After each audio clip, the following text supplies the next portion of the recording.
Hello everyone. Last வீடியோவில் எப்படி மிஷினில் நூல், ஊசி, பாபின் இதெல்லாம் போடணுன்னு கற்றுக்கிட்டு இருந்திருப்பீங்க.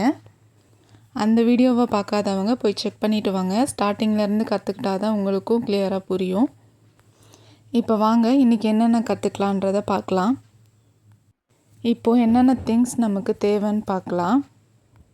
ஃபஸ்ட்டு நம்ம லேர்ன் பண்ணுறத நோட் பண்ணி வைக்கிறதுக்கு நோட்டு, பென்னு, ஸ்கேல், பென்சில் இதெல்லாம் எடுத்துக்கோங்க. இப்போ நமக்கு ஸ்டிச் பண்ணுறதுக்கு என்னென்ன திங்ஸ் தேவைன்னா, ஃபஸ்ட்டு சிசர் எடுத்துக்கோங்க. நெக்ஸ்ட்டு இன்ச் டேப், அப்புறம் மார்க் பண்ணுறதுக்கு மார்க்கர், அப்புறம் கட்டர், நம்ம எதாவது தப்பாக தைச்சிட்டோன்னா பிரிக்கிறதுக்கு இந்த மாதிரி ஒரு ஊசி, அப்புறம் லாங் சைஸ் ஸ்கேல்.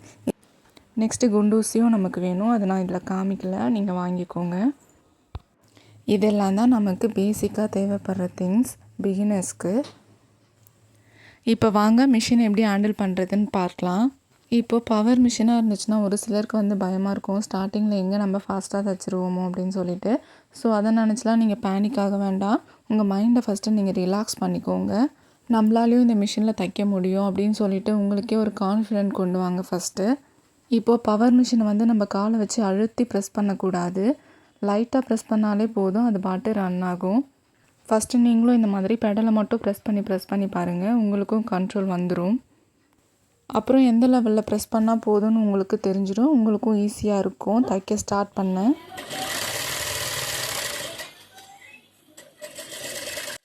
இப்போ வாங்க ஸ்டார்டிங்கில் என்னென்ன ஸ்டிச்சஸ் போடணுன்னு பார்க்கலாம்.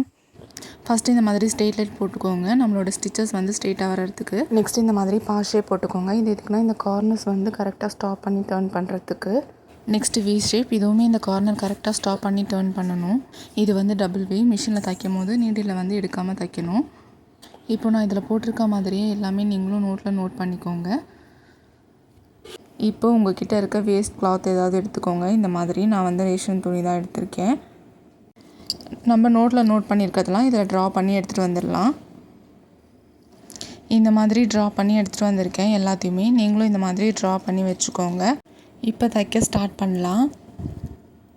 இப்போ எப்படி தைக்கணுன்னா, கைடை மேலே தூக்கிட்டு லைனுக்கு நேராக நீடில் வச்சுட்டு ஸ்டிச் பண்ண ஸ்டார்ட் பண்ணுங்கள். ஸ்டிச்சஸ் ஸ்ட்ரெயிட்டாக வரணும். அந்த பக்கமும் இந்த பக்கமும் போகக்கூடாது துணி. நீங்கள் போட்டிருக்க லைன் மேலேயே கரெக்டாக போட்டுட்டு வாங்க ஸ்டிச்சஸை. இப்போ நான் எல்லாத்தையும் போட்டுட்டு காமிக்கிறேன் பாருங்கள். இப்போ ஸ்டிச்சஸ் நம்ம போட்டிருந்தோம் இல்லையா லைனு, அதுக்கு மேலே ஸ்ட்ரெயிட்டாக இருக்கணும். இப்படி ஸ்ட்ரெயிட்டாக போடுற வரைக்கும் ப்ராக்டிஸ் பண்ணிக்கோங்க. அப்போ தான் ஈஸியாக இருக்கும் ஸ்டிச் பண்ணுறதுக்கு.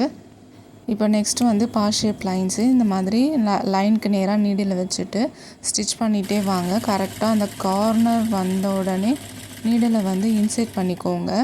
இந்த மாதிரி கார்னர் வந்தோடனே நீடில் இன்சர்ட் பண்ணிவிட்டு கைடை மேலே தூக்கி துணியை இந்த மாதிரி டர்ன் பண்ணி இப்போது இந்த கார்னரில் கொண்டு நீடில் ஸ்டாப் பண்ணணும்.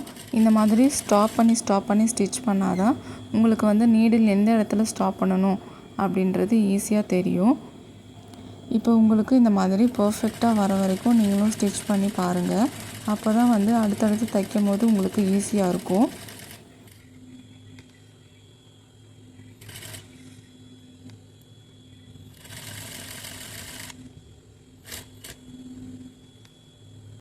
இப்போ பாருங்கள், இதோட கார்னர் எப்படி ஃபினிஷ் ஆகிருக்குன்னு. இதே மாதிரி தான் தைக்கணும்.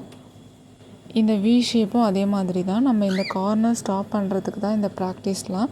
நீங்களும் இதே மாதிரி ப்ராக்டிஸ் பண்ணுங்கள். உங்களுக்கும் அடுத்தடுத்து தைக்கும் போது ஈஸியாக இருக்கும். இப்போ இந்த டபுள் வி எப்படின்னா, இப்போது இந்த கார்னர்லேருந்து ஸ்டார்ட் பண்ணுறோன்னா அதே கார்னரில் கொண்டு முடிக்கணும்.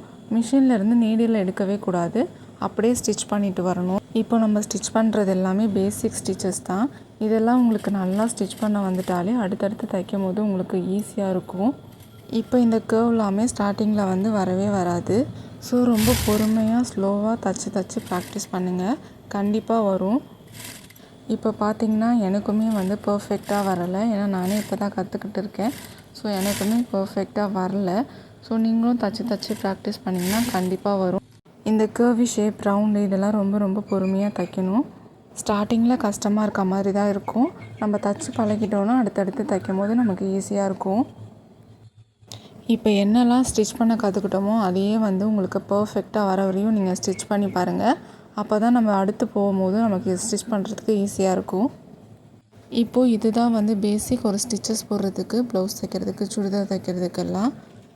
இதெல்லாம் நீங்கள் நோட்லேயே நோட் பண்ணி வச்சுக்கோங்க. ஸ்டார்டிங் ஸ்டிச்சஸ் போட்டு நோட் பண்ணிக்கோங்க. இந்த கிளாத்தையும் நீங்கள் எடுத்து வச்சுக்கோங்க. இந்த வீடியோ பிகினர்ஸ்க்கு யூஸ்ஃபுல்லாக இருக்கும்னு நினைக்கிறேன். நெக்ஸ்ட் வீடியோவில் நார்மல் சுடிதார் பேண்ட் எப்படி அளவெடுத்து தைக்கிறதுன்னு பேட்டர்ன் போட்டு காமிக்கிறேன். இந்த வீடியோ யூஸ்ஃபுல்லாக இருந்துச்சுன்னா கமெண்ட் பாக்ஸில் கமெண்ட் பண்ணுங்கள். மறக்காமல் சப்ஸ்கிரைப் பண்ணி வச்சுக்கோங்க. நெக்ஸ்ட் வீடியோவில் பார்க்கலாம். தேங்க்யூ.